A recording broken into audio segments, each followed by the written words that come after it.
In the chronicles of Rome, few names shimmer and bleed through the centuries like that of Marcus Aurelius Antoninus Augustus, remembered by history as Elagabalus.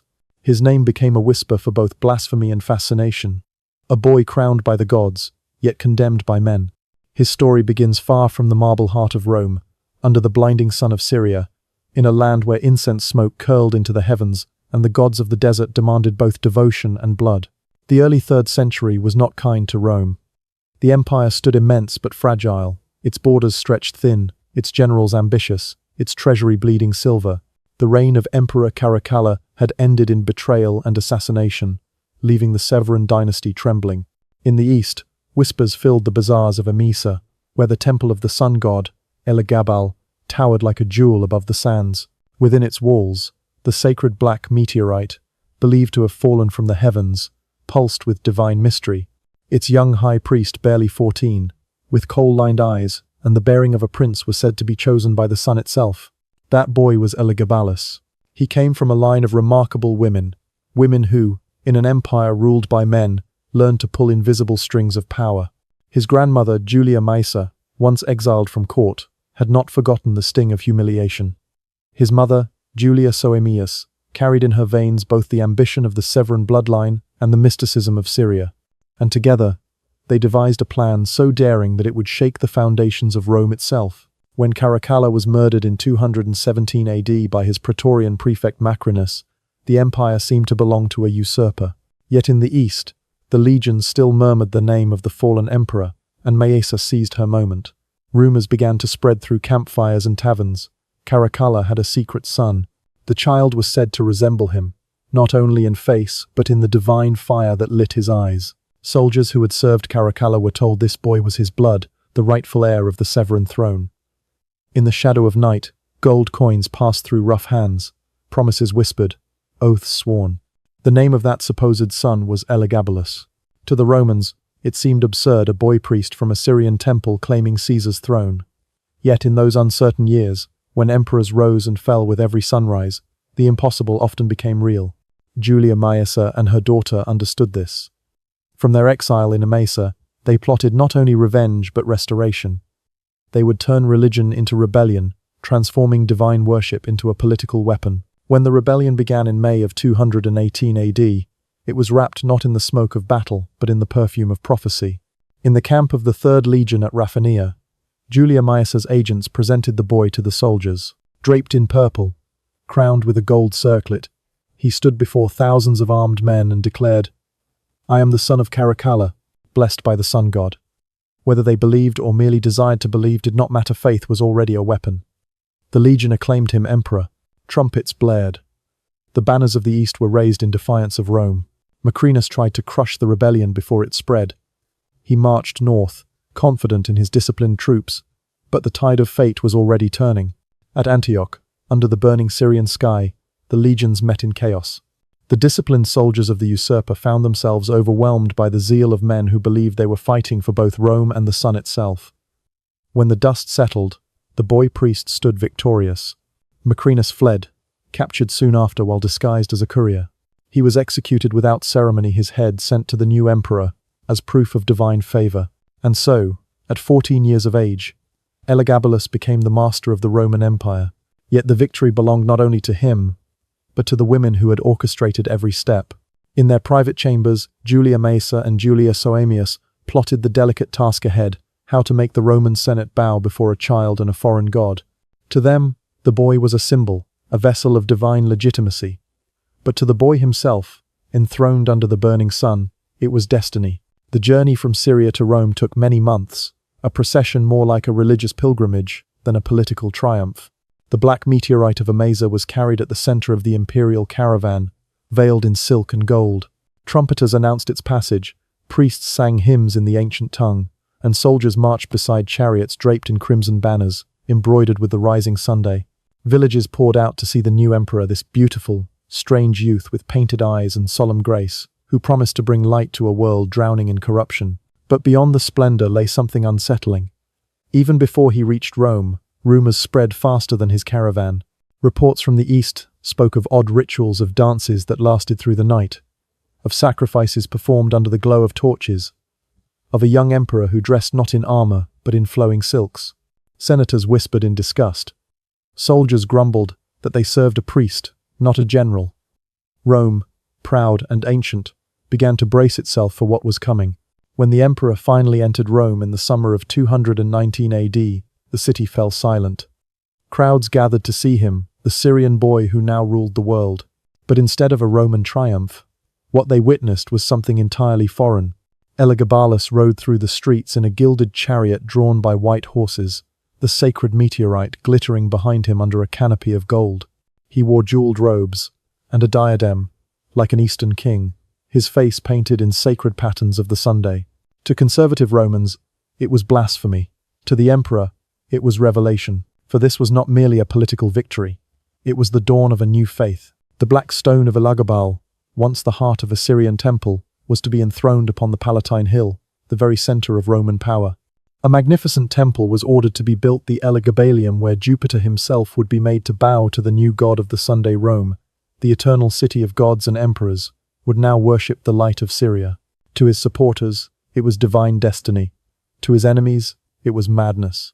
As the boy emperor stood before the Senate, adorned in silks that shimmered like fire, he raised his hands to the heavens and declared that the age of Elagabalus had come, an age where East and West would unite under the same divine Sunday.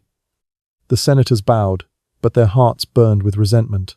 They saw not a savior, but an intruder, a priest who had dethroned their gods. And yet, for a brief moment, the empire held its breath. The air was thick with incense and awe. The sun shone on the golden dome of the new temple, and the people of Rome, uncertain and uneasy, whispered prayers to a god they did not know. In that fragile silence, Elagabalus smiled, a boy of 14 who believed he could reshape an empire and a world that had already begun to conspire against him. The dawn that rose over Rome in the year 219 brought not stability, but spectacle. Every morning, from the gilded doors of the Palatine Hill, the emperor appeared wrapped in shimmering robes of purple and gold, his face painted with sacred oil, his eyes lined like a priest of the East. Behind him, the sacred black meteorite of Elagabalus rested in its shrine, wreathed in incense. Trumpets blared, cymbals clashed, and the city of Rome, the empire's heart, became the stage for a new and bewildering religion. To some it was beautiful, to most it was terrifying. Elagabalus, barely more than a child, had arrived in the imperial palace determined not merely to rule Rome, but to remake it. He proclaimed that Elagabalus, the sun god of Maesa, was the true and supreme deity, greater even than Jupiter. The Roman gods, he said, were but servants of the Sunday. The temples of Rome, once solemn places of marble and tradition, now trembled to the rhythm of Eastern drums and flutes. Priests in silk garments danced in circles, chanting in Syriac, while the emperor himself led the ceremonies, his movements both graceful and strange, his devotion absolute. To the Roman Senate, these rites felt like humiliation. They were forced to attend, seated stiffly as the emperor spun in a trance, his jewelry glinting in the torchlight. But Elagabalus did not care for their scowls or whispers. He believed himself more than emperor. He was a living bridge between mortals and the divine. Even his private life became a reflection of that divine ecstasy. The boy who once served the altar in Maesa now turned his palace into one. The imperial halls that had echoed with the stern commands of emperors like Septimius Severus were transformed into a theater of sensuality. Each night, banquets erupted into orgies of color, and sound tables laden with flamingo tongues and honeyed dormice, fountains flowing with wine, silk curtains trembling to the rhythm of harps and laughter. Senators and courtiers watched, torn between fascination and horror, as the emperor presided like a god of pleasure over a kingdom of temptation. But pleasure in Rome was never innocent. It was power, and it came at a price. In his first year, Elagabalus married the noble woman Julia Paula, a union arranged to give legitimacy to his rule. The marriage was a spectacle.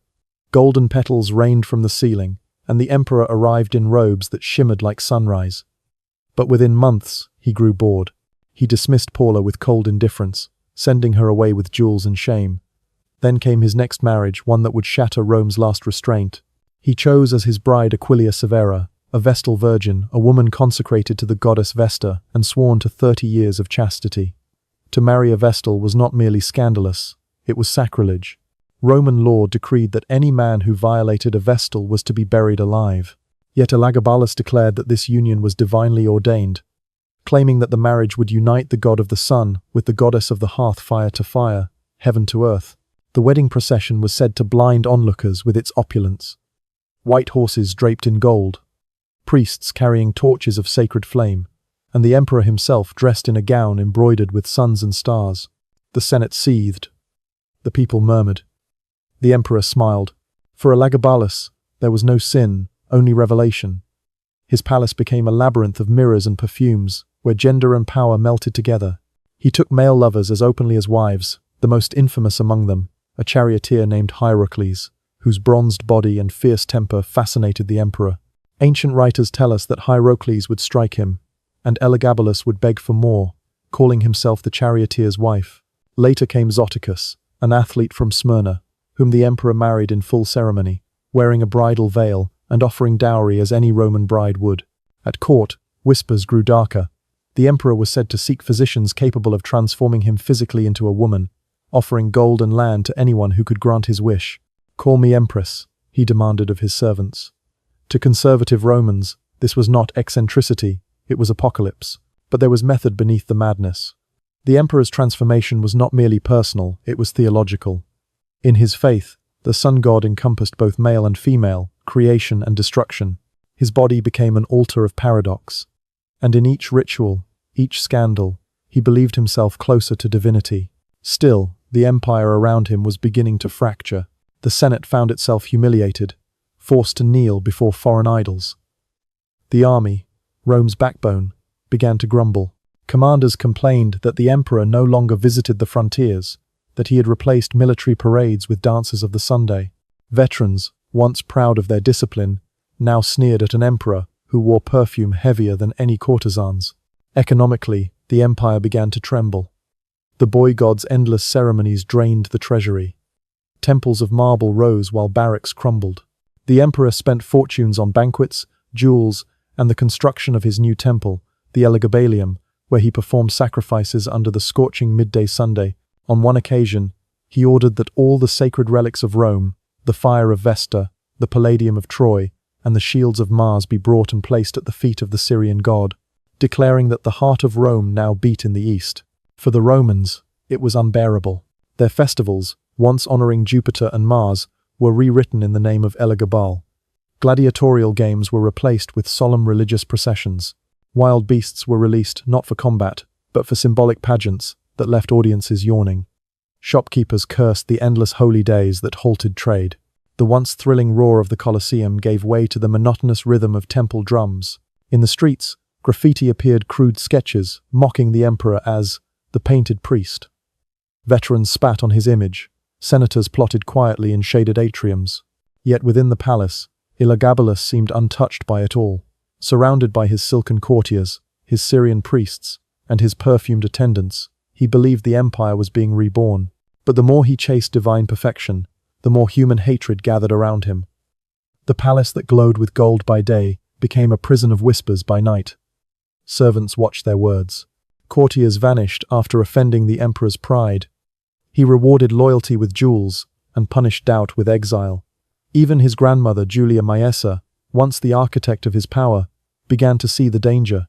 The boy she had made emperor now threatened the survival of their entire bloodline. And still, Elagabalus danced. Night after night, under a ceiling painted with stars, he performed his rituals, incense burning, blood dripping onto marble, cymbals crashing like thunder.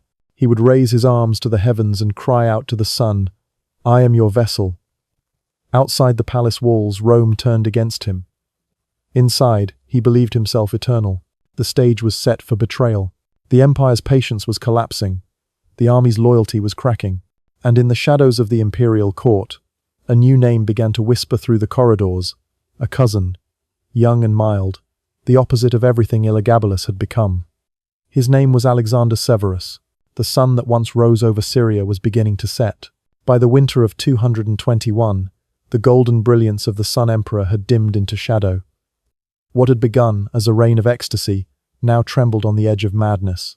The once mesmerized nobles of Rome had turned cold. The Praetorian Guard, whose loyalty had been bought with silver, whispered mutiny in the barracks. And even the women who had raised him, Julia Maesa and Julia Soemias, began to see what the empire refused to tolerate any longer. The The boy who had been crowned by prophecy was now despised as a god gone wrong. In the marble corridors of the Palatine Palace, the air grew heavy with fear. Servants no longer looked their emperor in the eyes. Courtiers spoke in riddles. Every corner hid suspicion. At dawn, Elagabalus still led his rituals before the sacred meteorite, wearing robes that shimmered like fire, but the crowds that once gathered out of awe now stayed away. His own guards watched in silence, their faces expressionless, as he danced before an indifferent Sunday. Rumors thickened like smoke. The emperor was said to lash out in sudden fits of fury, ordering the execution of servants for minor offenses, or forcing senators to watch ceremonies that lasted until dawn. Some nights, he locked himself in the temple, alone with his god, emerging at sunrise trembling and pale, his hands stained with sacrificial blood. Even his grandmother Maesa, who had once orchestrated his rise with iron will, began to fear what she had unleashed. She realized that saving the dynasty meant destroying her grandson. Maesa's plan was cunning. She knew the soldiers were restless, disgusted by the emperor's disregard for their honor. To them, he was a priest in perfume, not a Caesar in armor. So she turned to his cousin the quiet, composed Alexander Severus, younger, obedient, and crucially, untainted by scandal.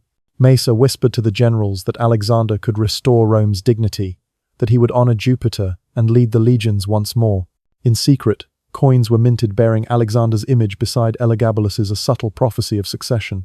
The emperor sensed betrayal. His paranoia deepened into rage. He dismissed officers, executed messengers, and demanded that the Senate swear loyalty to him alone. "The son has no equal," he shouted before his council, his voice cracking with hysteria. "One god, one emperor." But in the shadows, even the statues seemed to turn their eyes away. By early 222, the conspiracy was complete. The Praetorian Guard, Rome's most dangerous weapon, was now divided.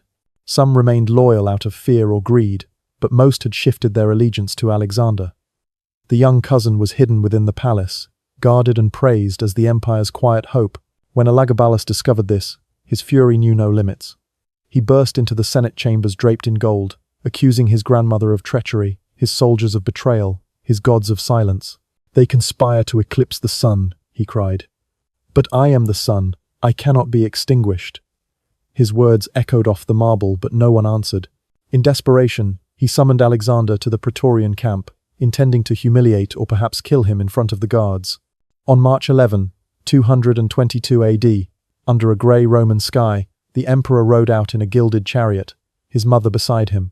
The streets were nearly empty. Even the wind seemed to hold its breath. When he entered the camp gates, a strange stillness greeted him. Soldiers lined both sides, silent, their armor dull with dust.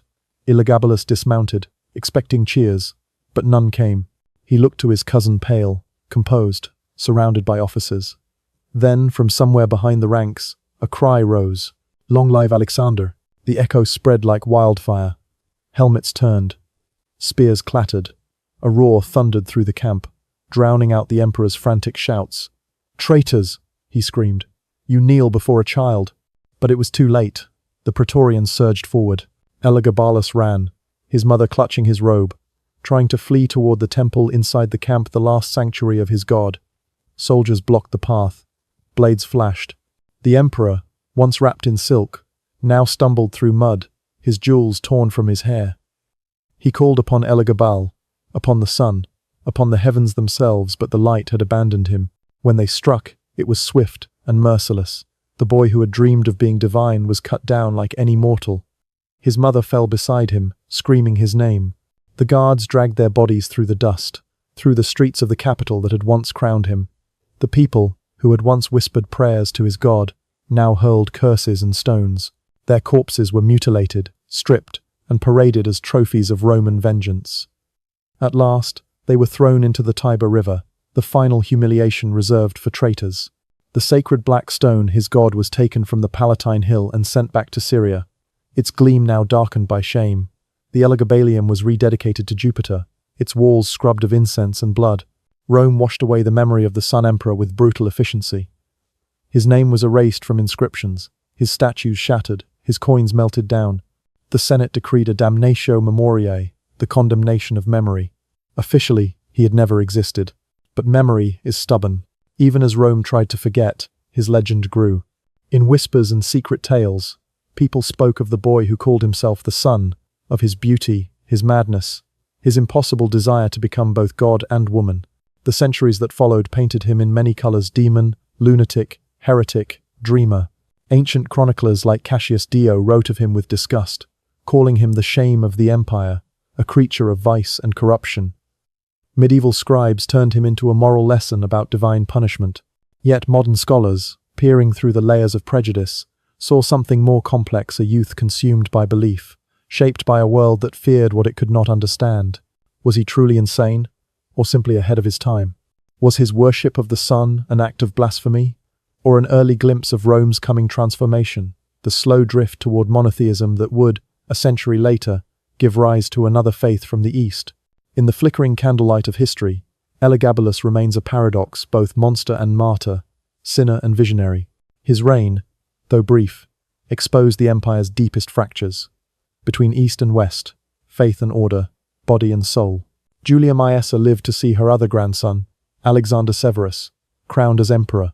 Rome, for a time, breathed easier. The temples were purified, the army restored, the gods appeased. Yet in the quiet hours of the night, perhaps even Maesa remembered the boy she had betrayed, the strange, radiant child who once promised to bring the light of the sun to Rome, and was instead consumed by its fire. In the end, Elagabalus achieved the immortality he sought, though not the kind he imagined. His body was lost to the river, but his name, cursed and forbidden, refused to drown. Like the sun he worshipped, he fell below the horizon only to rise again, century after century, in the imaginations of those who could not look away from his light. The emperor who danced for the gods, who blurred the lines between man and woman, heaven and earth, left behind a truth as terrible as it is timeless. Absolute power, when touched by divine madness, burns brighter than the sun but never for long.